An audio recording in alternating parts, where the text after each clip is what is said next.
So in this segment, we're going to be discussing Rishi Sunak really just insanity leaving the D-Day commemorations. And I'll talk about why this is a big problem once we get through some of these clips, because honestly, like, I don't care about some of the normally like the people who are like the fake patriots who get outraged about like cultural things and historic things like this. I'm genuinely I'm pretty mad at what he has done, I'll be honest. So let's have a listen and then we'll go through it. Now there's another row brewing about the timing of that interview. It was done yesterday afternoon after the Prime Minister came back from the D-Day commemorations in France. He came back early. He left the UK Foreign Secretary David Cameron to appear in the pictures alongside other world leaders. Sir Keir Starmer stayed at the event for longer. Now, we don't know whether the Prime Minister had anything else on. He had an interview. He had an interview with ITV, and that's why he left. And if you want to see, like, you know, one of the people, you know, one of the D-Day, I don't even know how you would, veterans, I guess, yeah, that's the word they use here. One of the D-Day veterans had to say about it. It's, you know, the levels of disrespect Rishi Sunak has showed actual, you know, people who fought fascism, like some of the bravest people. I think in America they call them the greatest generation, and they have more than deserved that title, the greatest generation, because what they did was unimaginable. Jumping out of those those boats into France was honestly nuts. What, you know, the amount of bravery it would take for a person to go out there when you got risk of being killed by mortar, I think by planes, by machine guns, you know, running into, you know, essentially armored bunkers. It's just madness, honestly, absolute madness. What can you say? They're politicians. They're politicians. I don't have a great regard for politicians. He lets the country down. You know, it's not representation of how we're trying to weld things together to keep a peace. I mean, it's bad enough with Putin coming in and the Chinese possibly doing it in not necessarily in warfare, but in other forms. And what are we doing? We bail out, let them get on with it. Because I want to stand in the election, I want my seat back. You know, and the thing is, like, they don't have you know, in reality, these veterans are very old. You know, World War II was a long time ago. They deserve, you know, they deserve at least, bare minimum, the Prime Minister of this country to be there. Because at the end of the day, it's politicians who start these wars. And it was people like this gentleman here who had to run out, essentially, into a dire situation where his friends probably would have died. His friends would have been lucky to survive. He was very lucky to survive.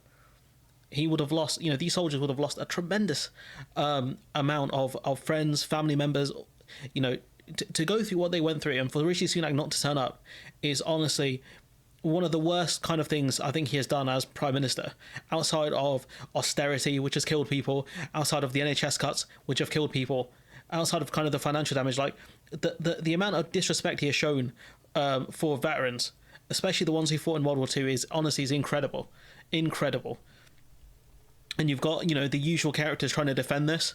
D-Day. And then actually when you look at the pictures, obviously the main thing is it's very moving, and you're just reminded of the sacrifice and all that the weight of history in the pictures, and it's been very well choreographed by the French. But also one of the things you notice, that one of the key moments when all the big world leaders were there, Rishi Sunak, Chris, wasn't there. David Cameron, the Foreign Secretary, was the sort of the pretend PM today. Yeah, so Rishi Sunak has been involved in the various commemorations for much of the last couple of days, but wasn't there at that exact point when there were plenty of leaders sort of doing their thing and wandering about and saying a few things and meeting some of the veterans. And so, yeah, Lord Cameron, the Foreign Secretary, mingling with the French President and the German Chancellor and the US President and all the rest of it. And yeah, Rishi Sunak at that point, no longer there. But I suppose, Laura, with Prime Ministers, duty calls all the time, and sometimes there was no duty. He went for an election. It was electioneering. He went there to spread more election lies. Duty isn't the kind of the world leader stuff. Well, that's right. I mean, we should say he did make a speech today, so it's not like he sort of there for 5 minutes and then disappeared. But you're right, at some of the crucial sort of maximum moments of potent choreography, it was David Cameron who was actually there in his place. This is more than about choreography. This is about honouring the veterans who had to go out there and make an incredibly, to go out there in incredibly hard circumstances in order to win and to defeat fascism in Europe. Like, a lot of wars are stupid and fought for dumb reasons. This is one of the few wars you can say was fought for absolutely justifiable reasons. It's one of the things actually that Paddy is completely obsessed with this. We've talked about this a lot on the weekend newscast, that David Cameron, because of his former job, can sort of slip in and out of that role very, very easily. Some people might raise an eyebrow and say, oh, perhaps too easily. But, as you say, actually, for prime ministers who are trying to run the country as well as run an election campaign, that is a challenge that they've got that actually the leader of the opposition doesn't have. And, before too long, there's the G7 as well that I think the Prime Minister will be trying to cram in. This is honestly disgusting journalism. This is a dereliction of duty. This is honestly a dereliction of duty from this lot. I'm so sick of it. I'm so sick of the excuses they make for a person who doesn't deserve it. And, the small matter of still having to deal with red boxes and so on and so forth. But you're right, it does mean at this big moment of history, some of the snaps that we'll see in the papers tomorrow will not have the British current Prime Minister. They'll have the former Prime Minister. It was literally a day. I think it was just a day he had to be out there for. That was it. And he came back not because we were under attack or something like that. He came back to do a pre-recorded interview with ITV that is not going to run till next week. The Lib Dems, this is a pretty powerful picture, honestly. I'm just surprised Rishi Sunak would be that tall, to be honest with you.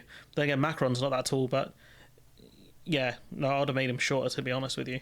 But the optics of this are really bad. Even Tories are coming out and saying this is what he did is incredibly stupid. You've got a journalist, well, three kind of so-called journalists making excuses for Rishi Sunak, but you've got Tories out here just being like, nah, what he did was dumb. Even they can't defend it. Great mystery was, why was Rishi Sunak not there? And we heard on ITV News tonight, I understood that this was said, I haven't seen it, that Paul Brand, it is confirmed, Paul Brand, their political correspondent, has confirmed that Rishi Sunak came back to do an interview with him in which he denied that he was a liar. OK, can I just absolutely nail this one? The Prime Minister came back early from the D-Day commemorations to do an interview to try and clear his name. I understand that is what is said, but and that is what happened. That is what happened, yeah. We know that now. Didn't see Paul Brand say that. What do you make of that, Tim? Well, I want to put my head in my hands. I don't understand it.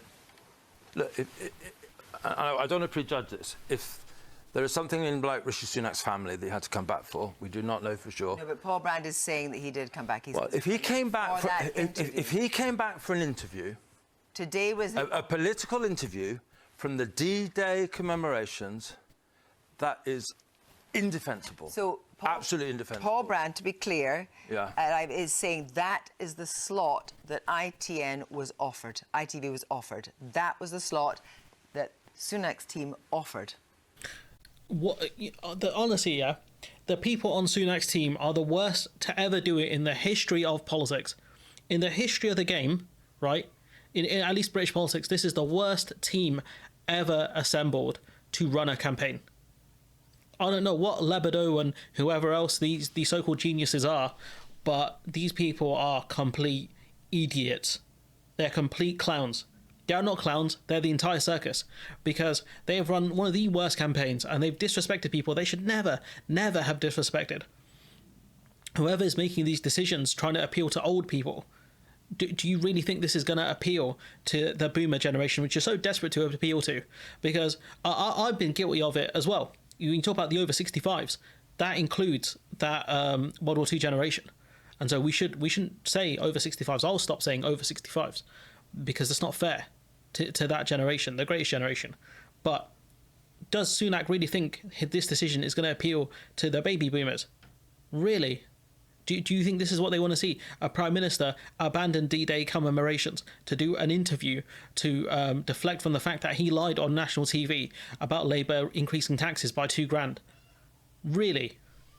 Well, I really am. Before I came on this programme, I thought this would come up. I rang all of the contacts I could in Downing Street, saying, to give me some sort of ammunition to use tonight. So he's declined journalism. He's like, look, give me something I can use to defend you. And no one replied because they didn't know what to say, because they didn't realise the optics would be this bad. This country's obsessed with World War I and II, to the point where we annoy the Germans about it endlessly. 2 World Wars, 1 World Cup. That's all we say to them.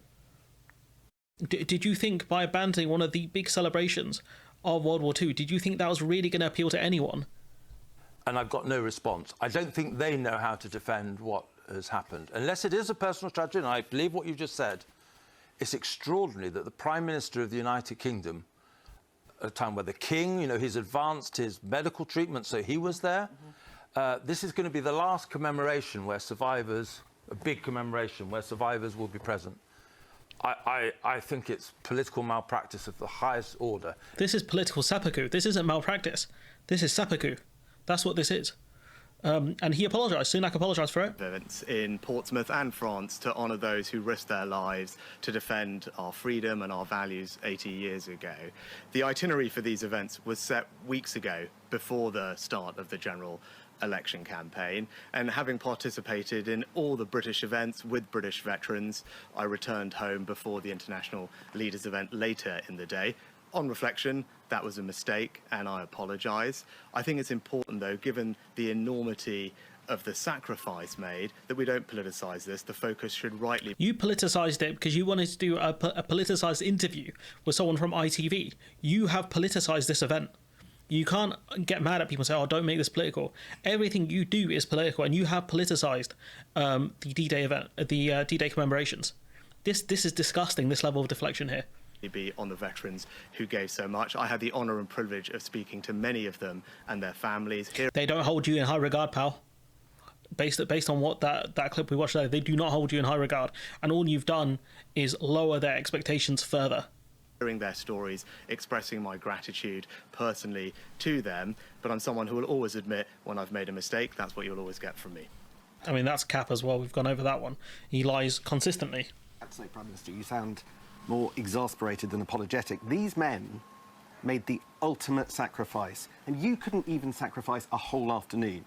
Ken Hay, a 98-year-old D-Day veteran, told us that you let the country down. Is he right?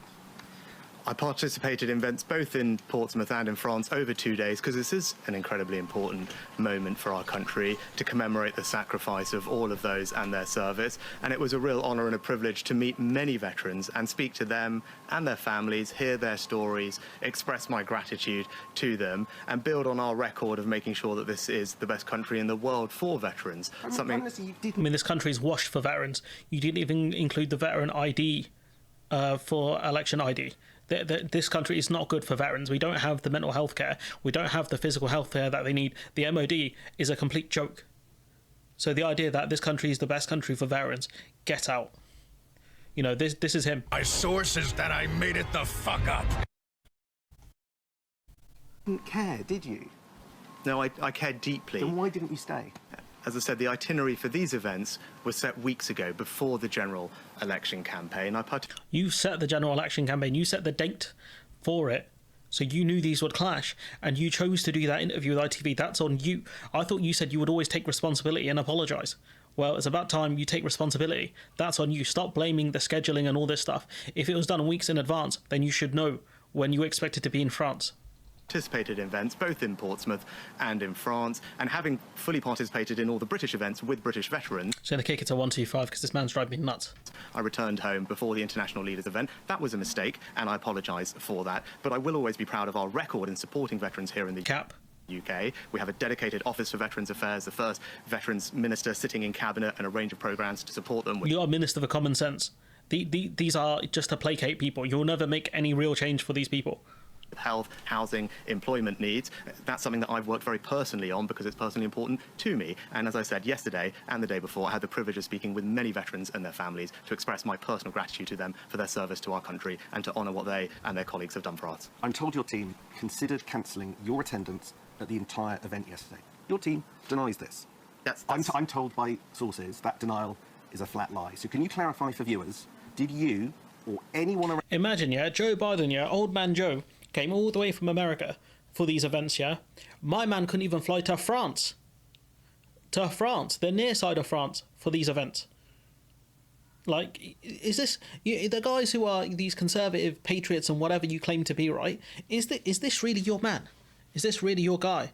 Because if this was Corbyn, if this was Starmer, if this was Ed Miliband, you would have slaughtered him.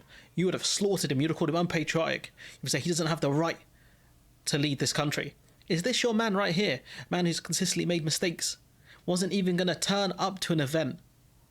Is this really your man who disrespects veterans who fought in probably one of the most pivotal wars of the last century? Is this your man right here?